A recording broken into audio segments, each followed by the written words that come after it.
Tadej Pogacar has to consider whether or not to spread himself thin in the one-day classics if he wants to win another edition of the Tour de France. And that could mean that we miss out on races like what was arguably his greatest one-day hit of 2023, the Tour of Flanders, a solo move, winning one of the 5 monuments, a cobbled classic, and the first Tour de France champion to do so since Eddy Merckx.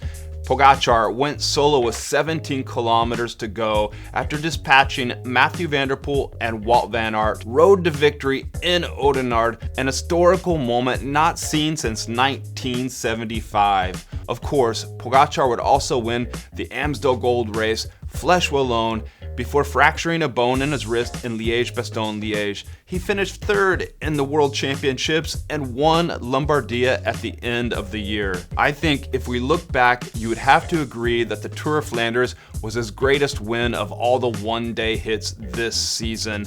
A small, powerful Grand Tour rider crushing the cobbles in cold, gray Belgium and celebrating after 275 kilometers, conquering the Kwaremont, the Paterberg climbs, putting himself up there in the history books with the Cancellares and the Bonans. Pogacar said recently that Jonas Vingegaard could even challenge for the Tour of Flanders if he put his mind to it, but I'm not so sure. Pogacar seems to have that special sauce. However, even he recognizes that there needs to be balance.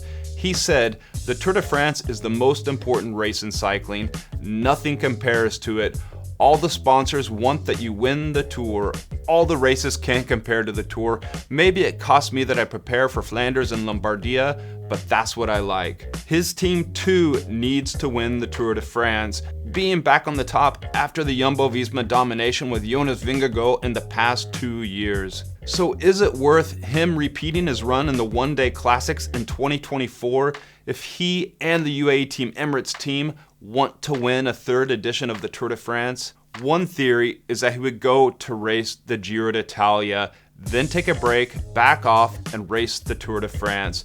This too might not be the best preparation, but the team has a strong Italian identity, and there could be a big push from the Italian organization of the Giro d'Italia. Either way, Jumbo-Visma is growing stronger year by year as a Grand Tour team, and Tadej Pogacar will need to plan well if he wants to take on Jonas Vingegaard and win the 2024 Tour de France.